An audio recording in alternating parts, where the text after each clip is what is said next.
Tanjung Tuan, located at the border of Malacca, Port Dickson, Negeri Sembilan, is one of the last coastal forests on the west coast of Peninsular Malaysia. It was gazetted under Malacca state government as a wildlife sanctuary in 1971. It was previously gazetted as a permanent forest reserve in 1921 with more than 98 hectares. However, the reserve was excised for development, leaving a virgin jungle reserve established in 1953 with the present area of 60 hectares. BirdLife International designated Tanjung Tuan Forest Reserve as an important bird and biodiversity area. I think Tanjung Tuan Forest Reserve is a very important IBA. It's one of those very few special places in Malaysia where you can see so many raptors coming through, thousands of them. There are few such places in Southeast Asia, and because these areas are so important for migration, we need to take good care of this forest to make sure that not just future generations of people can appreciate it, but also future generations of migratory birds can pass through.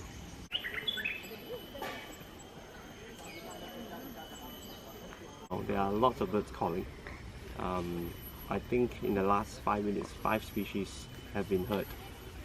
In the backdrop, you can hear the blue-eared barbet. It's a very small green bird with colorful face. Just behind you, there's a common iora calling. And then from that direction, I can hear an orange-bellied cloudpecker. It's a really small little bluish bird with a bright orange belly.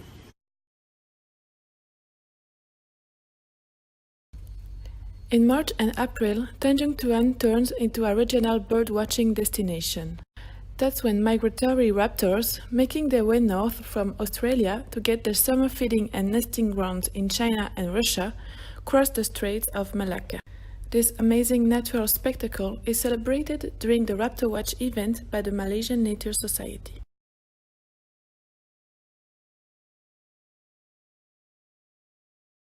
MLS has been organising Raptor Watch for the last 20 years, and the reason we do it is to monitor the raptors as they migrate north. They've overwintered in Indonesia, and now they're heading north to breed in Siberia,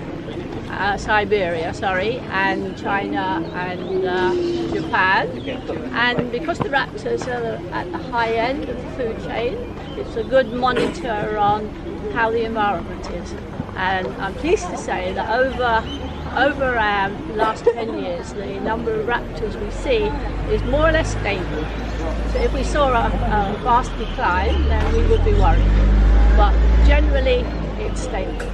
Having said that, most of the raptors that come are oriental honey buzzards. About 98% are oriental honey buzzards, but that doesn't matter. It's the number that really counts.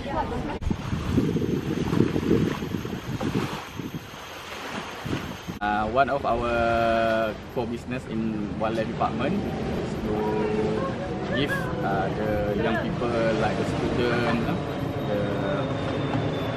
why it is important to keep our forest, our ocean clean,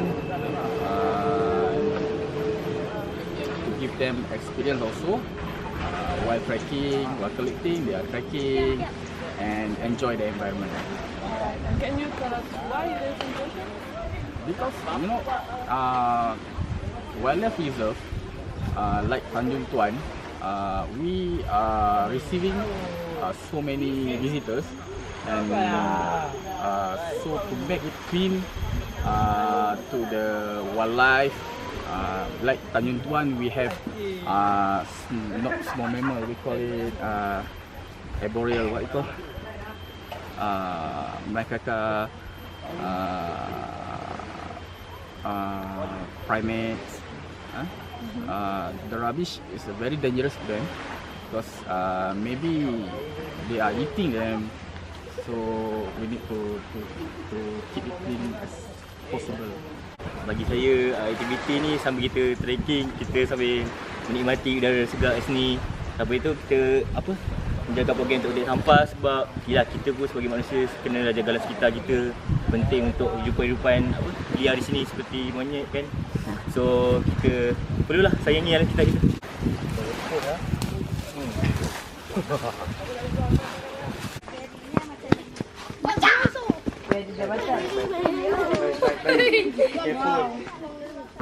jangan lari, turun, tak payah lari. Udara panas, naik ke turun? Ada belajar tak? Udara panas, naik ke turun? Bagus, udara panas naik. You can tell me what can we see today, especially in the sky? Raptors.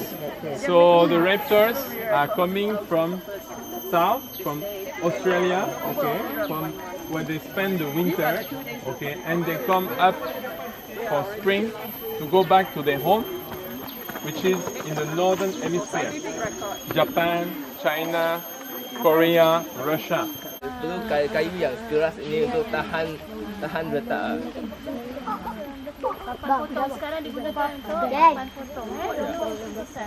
We have always been in demand, and we've been able to bring in lots and lots of new members and also train them, you know, even if it is a one-off thing, to be trained.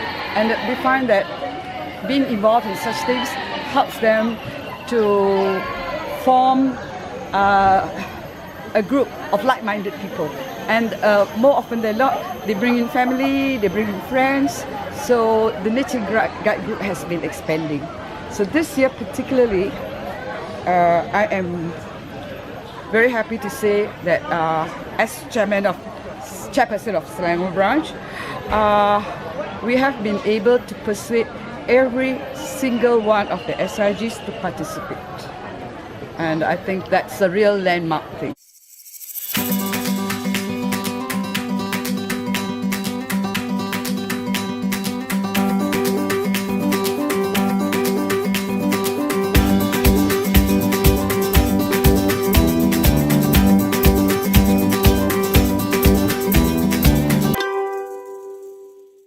But sadly, hornbills nowadays they are facing a threat. They're going to extinct soon, especially this one. This is called helmeted hornbill. So helmeted hornbill now stated is critically endangered. Means they are one step towards extinct in the wild. You all know what's the meaning of extinct? What's the meaning of extinct? Disappear. Yes, so they're going to disappear in wild. They're going to disappear in forest soon because people hunting down their head. So people shoot down, kill it, chop down the head, then they take this part, the front part. And then the front part of this helmet here, they're going to make some craft, ukuran, as ornaments or as decoration. Okay, so this is one of the threats towards hornbills. Another threat will be habitat destruction, means deforestation.